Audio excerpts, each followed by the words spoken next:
After taking on Lucian, make sure your Pokemon are fully healed and you're ready to go, because this is the final fight. Fight against the champion, Cynthia. Yep, that's right, it's her. You might have already known that or guessed that, but it's still pretty cool. I like how in Platinum she's more of a friend, so it's actually kind of cool.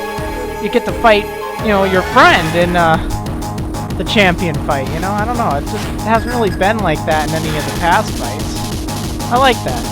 Cynthia got a lot cooler in this game. Plus that intro to the fight was just awesome. It's so dramatic, and I love the background of this. Just look at it. They really did a very good job on improving the Elite Four and the champion. One thing though, her Pokemon are at a lower level than they were in Diamond and Pearl. For instance, the Spiritom's only level 58, so it should be a little bit easier for you to take out, but you still want to be careful. Let's see, I did get pretty lucky that Crunch lowered its defense, so maybe I'll get lucky with Earthquake. I was originally going to just go ahead and use a bunch of like X items to start buffing up my Torterra here, but I'm gonna go for it right now just because I'm not sure I'll be able to do it just with Torterra, and that Silver Wind is going to really be hurting me more than I would like. I don't know. Okay, so Togekiss. That's a new addition to her team. She did not have that in Diamond and Pearl, quite obviously. But it's a pretty powerful addition, too. Gotta be very careful for it. I know I say that all too often, but it can hit harder than you'd think. It's a normal flying type, so something like Thunderbolt would do great against it. But it has a lot of defense, so it might not knock it out. That only did about half of its hit points. Not very good. Not very impressive at all. Now, Air Slash, that does a ton of damage. That critical hit was not very nice at all. But you gotta watch out for that, because remember, Air Slash does have a high critical hit rate. So I guess, you know, it happens. Still pretty unlucky for me, if you ask me. Oh well. Hopefully I'll be able to revive Kershacker later on in the fight. That's something very important. You need to know when to revive your Pokemon and what Pokemon to revive. That's why I recommended buying a bunch of revives early on. Ah, Shockwave, that's not good. Aquila's not going to like this at all. Man, that did a lot of damage.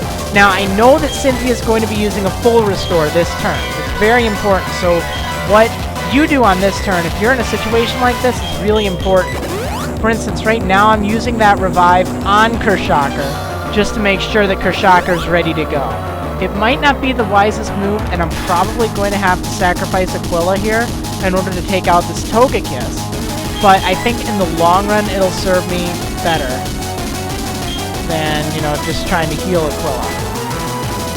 Because I'm not sure if Aquila will be able to take this Togekiss out. But it is a bit of a predicament. Cynthia will have some high-level Pokemon, regardless of if you're using, you know, a 3-party team like mine, or if you're using like a 5- or 6-party team too. She will still probably have the level advantage over you. Now right here, I'm just going to let Cynthia knock out Aquila.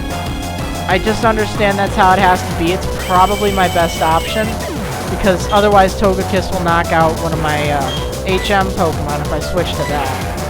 So I'll just have to revive Aquila later on in the fight, because I'm pretty sure that Kershacker will be able to knock out Togekiss with this, which is good. And Kershacker should be a little bit more useful in the upcoming Pokemon. The one I'm particularly worried about is Cynthia's Garchomp, because it's very fast and it has a lot of power behind its moves. Okay, so she's going to be sending out her Lucario right now. So I'm going to switch to Marriland, since I happen to know that Marriland has a lot of defense and can probably take Lucario's hits. Plus, Lucario is weak to ground-type attacks, so I'm hoping to hit it with a nice, strong Earthquake. Now, Aura Sphere is actually a special-based move, so I didn't get to use Marriland, my Torterra's good defense against it, but oh well, it didn't really do that much anyway. It's a fighting type move, so make sure you keep your normal types away from it, or anything that's weak to fighting. Okay, looks like Earthquake did the trick, that's for sure. Certainly took that Lucario out, although it left Marriland a little bit weakened. Now she's going to send out her Milotic, and that thing is annoying. It has Mirror Coat, which you need to be very careful with. And it also has Surf and Ice Beam. That's part of the reason I switched out Marriland, simply because I know that Milotic has Ice Beam, and it will do a lot of damage. Now this is actually not very smart of me using Thunderbolt, because Milotic, like I said, has Mirror Coat. And if I didn't knock it out, which I didn't! Look at that! It has like 1 hit point left. It looked so close to being knocked out. Oh, so close. That was really a big mistake on my part, but I wanted to sort of size up Milotic, really. Because thankfully, if you have a Pokemon like Azelf, you can set up on Milotic fairly well. In fact, I'm probably going to do that to help ensure victory for the rest of the fight. And I'll show you in a second. I'm going to start off by reviving Kershaker, my Azelf. And she's going to use a full restore. I knew that she was going to do that. At least I was pretty sure she was going to do that. She usually uses like 2 or 3, I think. At least 2, I guess. I don't know about that 3. But I'm going to take that opportunity to heal up my own Pokemon. I'm not 100% sure if I healed Azelf or if I revived Aquila there. I'm not 100% sure. I know I did one of those things. So we'll probably find out before too long. Remember, if you're using a HM Pokemon, then you can use those as sort of like sacrifices for a little bit to buy time, because that's really important, being able to buy time. If you want, you can even bring something like your Giratina. Even if you don't use it, it's really good for buying time because it has a lot of hit points. Ow, that Ice Beam. Woo! Marriland, my Torterra, is done. One thing really important to consider is you want to make sure you're not switching a Pokemon. Like if you're reviving something, you want to wait until something gets knocked out, because otherwise it's going to take a hit when you switch in for it. I know it might look like this Milotic is just, you know, destroying me, but really it's not. Really, I'm just trying to get all my Pokemon ready and healed up, because that's all I should need. I'm pretty sure on that. Surf and Ice Beam are Milotic's only attacking moves, other than perhaps Mirror Coat. So it's somewhat predictable in that sense. You just want to make sure you don't get frozen by Ice Beam. But you should use a full restore if that happens anyway. Okay, Kershaker's out here. I'm going to start off with Nasty Plot. In retrospect, it would have been a lot better if I used an X Special Defend against it. See, it used Mirror Coat. Now I need to make sure I get Nasty Plotted enough to one-hit KO that thing. It needs to be knocked out in one hit. If it doesn't, it could Mirror Coat me, and that would be bad. Now that hit really hard with Surf, so that's not good. I'm almost positive I'll be able to take it out in one hit though, so I'm not going to worry about using the X items right now. I guess I was thinking I'd use them more than I did, but oh well. It all worked out. Okay, so that thing's knocked out, which is good. A lot of people sometimes have trouble with that Milotic. A lot of people also have trouble with her Garchomp. It's level 62, which is down from what it was in Diamond and Pearl, but it's still a beast to take out.